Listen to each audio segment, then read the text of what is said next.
नमस्कार साथियों। कैसे हैं आप लोग और कैसे चल रही है आपकी पढ़ाई।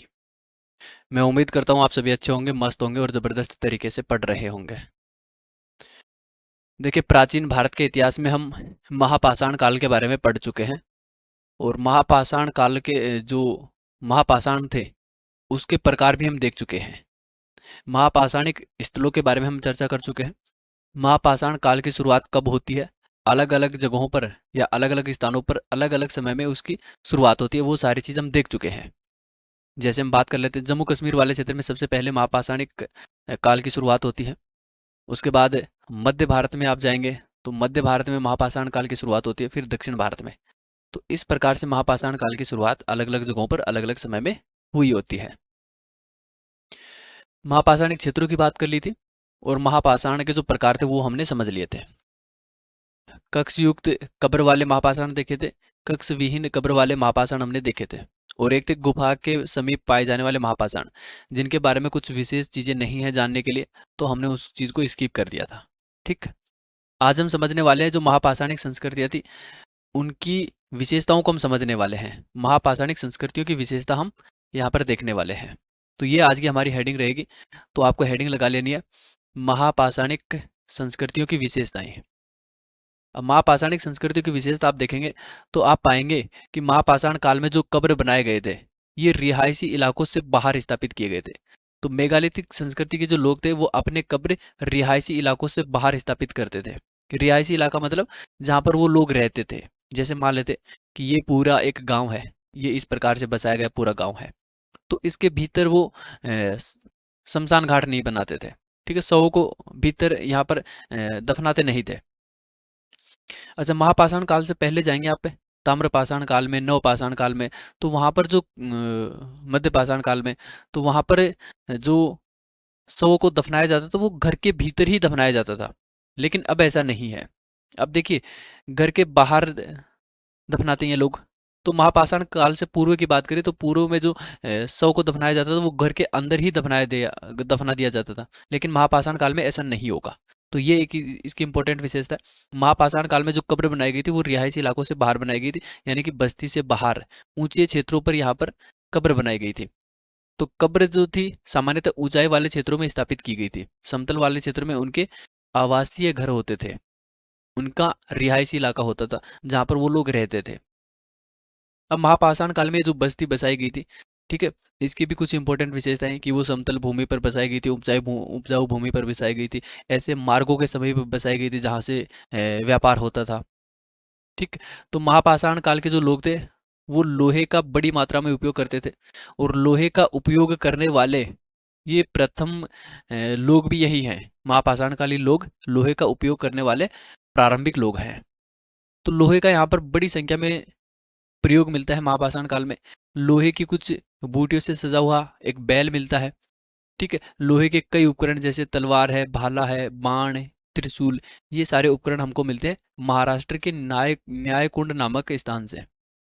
न्यायकुंड क्या है? एक पुरा स्थल है, एक पुरातत्व स्थल है जो कि महाराष्ट्र में है, और यहाँ से हमको एक बैल मिलता है, तलवार, भाला, बाण, त्रिशूल। ठीक, जो कि लोहे से निर्मित है। इस्पात की कुल्हाड़ी हमको महाराष्ट्र के महुरजरी गांव से मिलती है, महुरजरी स्थल से मिलती है इस्पात की कुल्हाड़ी। ठीक है, तो इस्पात का निर्माण भी किससे होता है? लोहे से ही होता है। तो ये क्या है? एक प्रकार का इस्पात है, लोहा। लोहे को आयरन बोलते हैं। आयरन मतलब इस्पात है।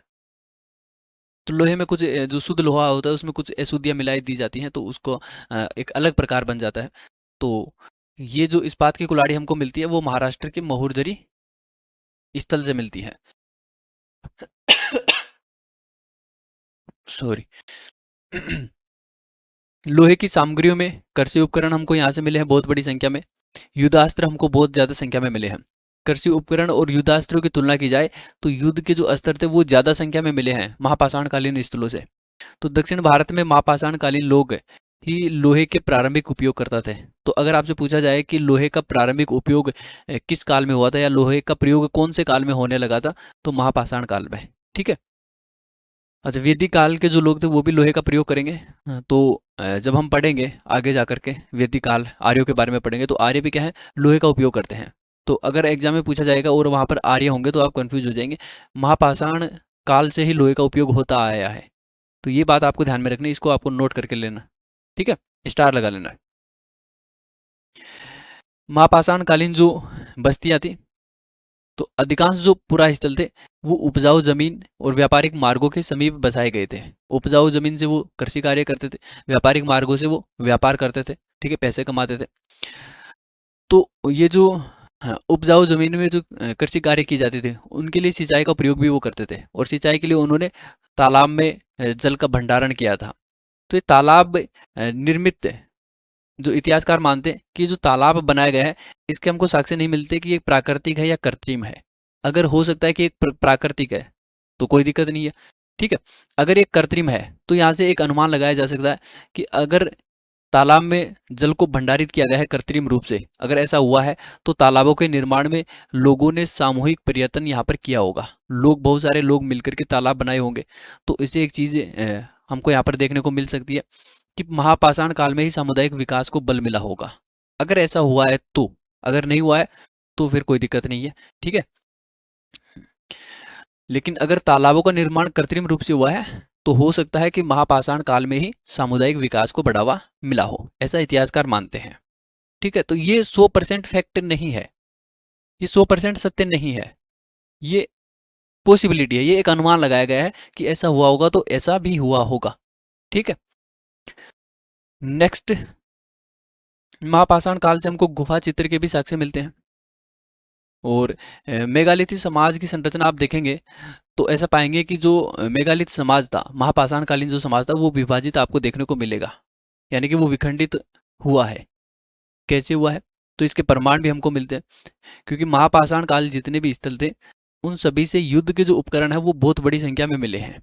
तो ऐसा माना जाता है कि संसाधनों पर नियंत्रण स्थापित करने के लिए महापाषाण कालीन जो समुदाय था, जो लोग थे, वो लगातार युद्धरत रहे होंगे, एक दूसरे से युद्ध करते रहे होंगे।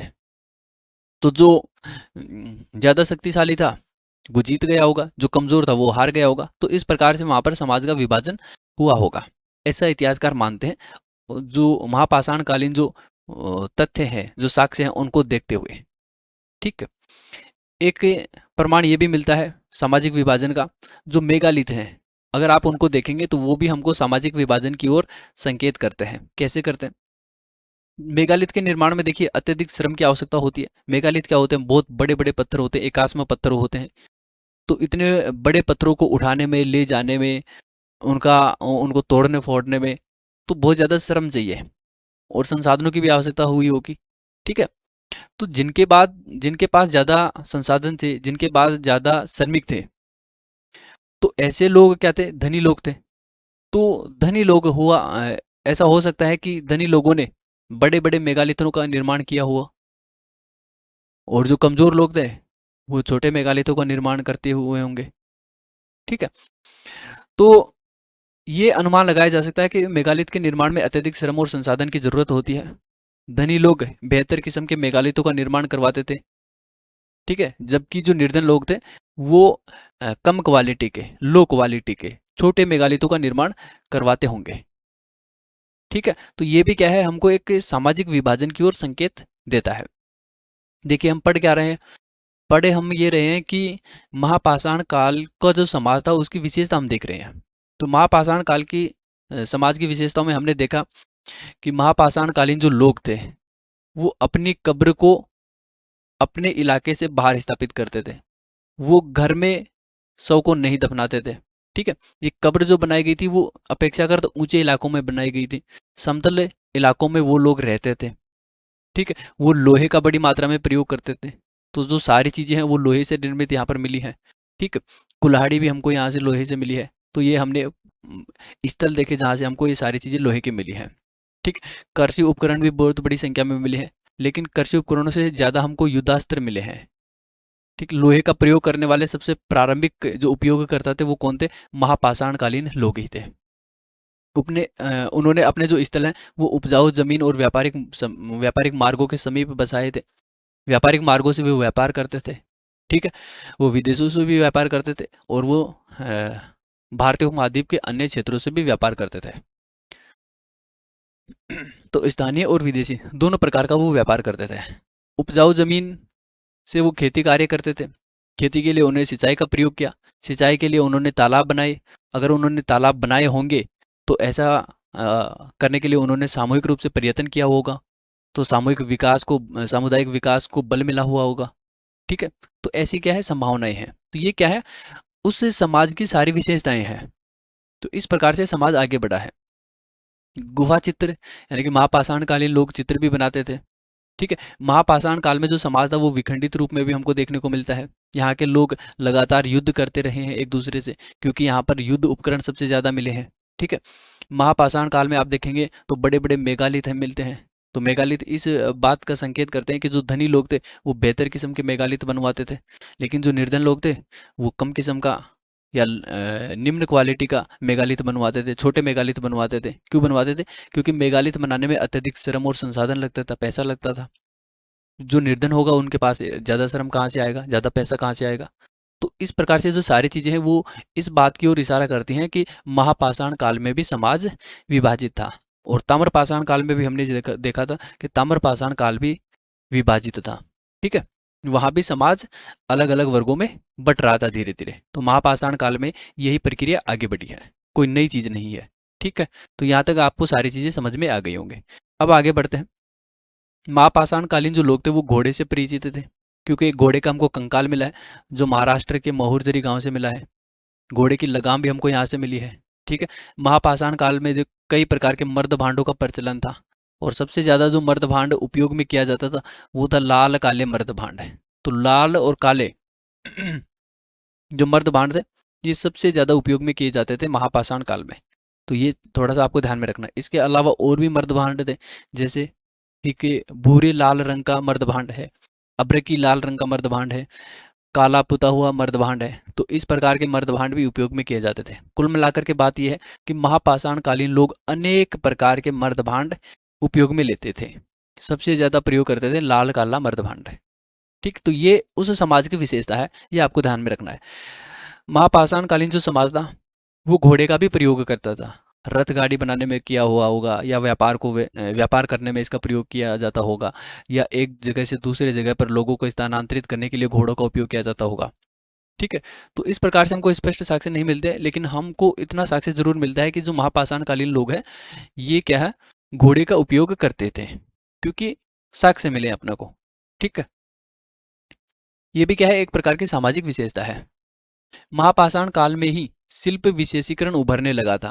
अब शिल्प विशेषीकरण क्या है, देखिए नाम से पता चल रहा है शिल्प विशेषीकरण, यानी कि किसी विशेष स्थान पर विशेष शिल्प को बढ़ावा दिया गया होगा। जैसे महाराष्ट्र के जूना पानी से लेकर के तमिलनाडु के आदि चन्नालूर तक एक ही प्रकार के उपकरणों का पाया जाना शिल्प विशेषीकरण का प्रमाण है। महाराष्ट्र यहाँ पर है, तमिलनाडु यहाँ पर है। ठीक है, नीचे इस तरफ। तो महाराष्ट्र से लेकर के तमिलनाडु ये पूरा जो बेल्ट है, ये जो पूरा क्षेत्र है, इसमें एक प्रकार का ही शिल्प मिला है अपने को। तो ये इस बात की ओर इशारा करता है कि क्षेत्र विशेष में शिल्प विशेष को बढ़ावा दिया गया था। तो इस पूरे क्षेत्र में एक के शिल्प को बढ़ावा दिया गया। हो सकता है कि किसी दूसरे क्षेत्र में दूसरे प्रकार के शिल्प को बढ़ावा दिया गया हो, तीसरे क्षेत्र में तीसरे प्रकार के शिल्प को बढ़ावा दिया गया हो। तो महापाषाण काल में ही शिल्प विशेषीकरण उभरने लगा था। ठीक, जैसे आज के समय में होता है ना कि कोई वस्तु किसी विशेष जगह की प्रसिद्ध होती है, ठीक वैसे ही नवपाषाण काल और ताम्रपाषाण काल की तुलना में महापाषाण काल में कृषि का प्रसार अत्यधिक हुआ है। तो ये आपको ध्यान में रखना है।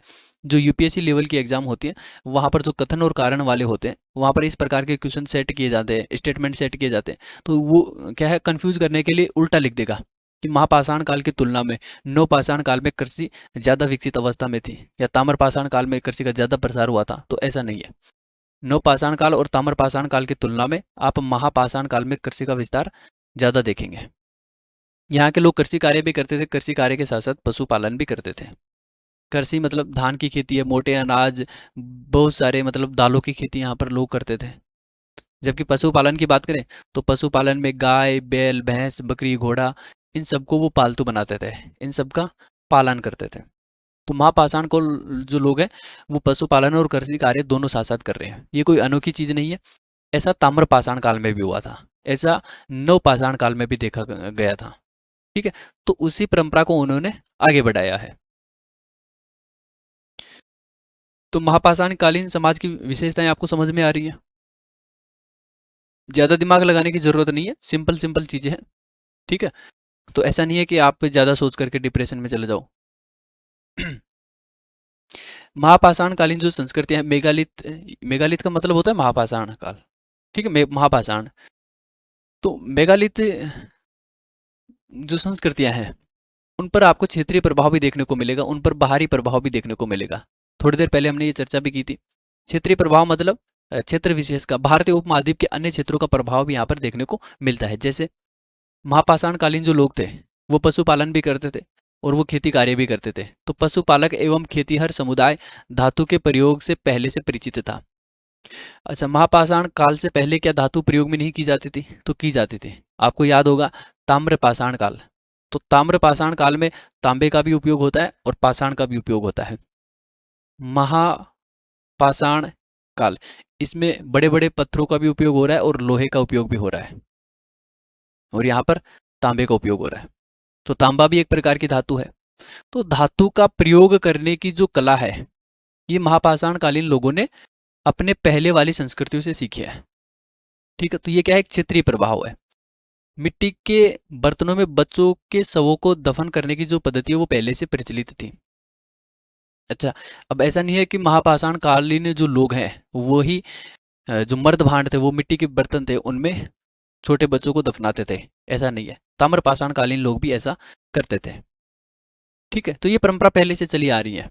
धातु के प्रयोग की परंपरा, शवों को दफनाने की परंपरा, शवों छोटे बच्चों को मिट्टी के बर्तन में दफनाने की परंपरा, ठीक है, शवों को मिट्टी के अंदर दफनाने की जो परंपरा है, ये जो सारी परंपराएं हैं वो पहले से चलती आ रही हैं, और यही महापाषाण काल में भी प्रयोग में लाई गई थी। महापाषाण कालीन लोग भी इन सारी जो परंपराएं थी, संस्कृति, इनको फॉलो किए थे। तो ये क्या है? क्षेत्रीय प्रभाव है। बाहरी प्रभाव हम यहाँ पर थोड़ा सा देख लेते हैं। महापाषाण कालीन लोगों के ऊपर विदेशी प्रभाव भी था, बाहरी प्रभाव भी था। तो महापाषाण कालीन स्थलों से हमको रोमन साम्राज्य के आरंभिक दौर के सिक्के मिलते हैं।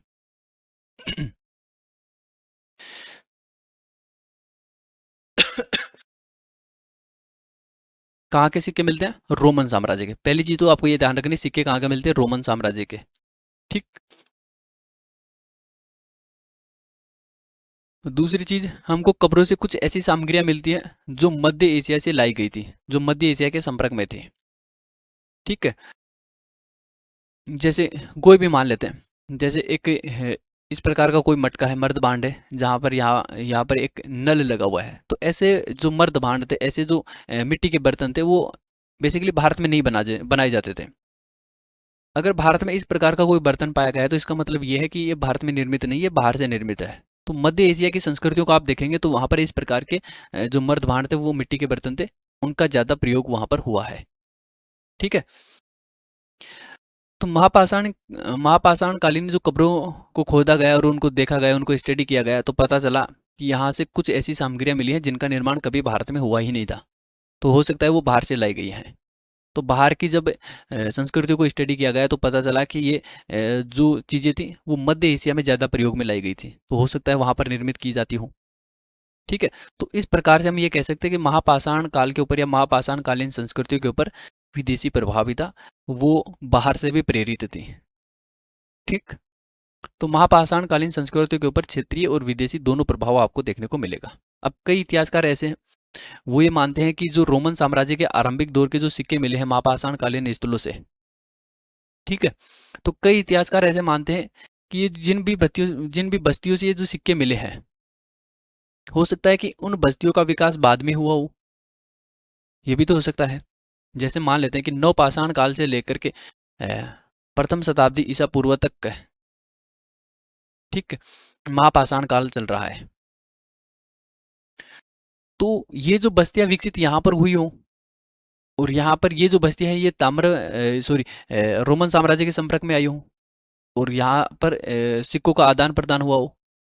ठीक है, तो कई इतिहासकार ये मानते हैं कि जिन भी बस्तियों से रोमन साम्राज्य के जो सिक्के मिले हैं, आरंभिक दौर के जो सिक्के मिले हैं, ये बाद की बस्तियों से मिले हैं। महापाषाण काल में भी बाद की बस्तियों से, ठीक, प्रारंभिक बस्तियों से ये सिक्के नहीं मिले हैं।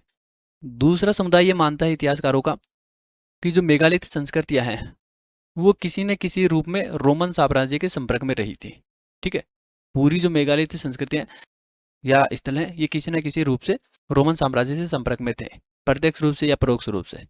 ठीक है, तो इसमें आपको ज़्यादा दिमाग नहीं लगाना है कि कौन सा सत्य है और कौन सा असत्य है। ये आपको सिर्फ समझाने की दृष्टि से यहाँ पर लिखा गया है कि इतिहासकार ऐसा भी सोचते हैं। जो काम की चीज़ें वो आपको याद रखनी है। ठीक।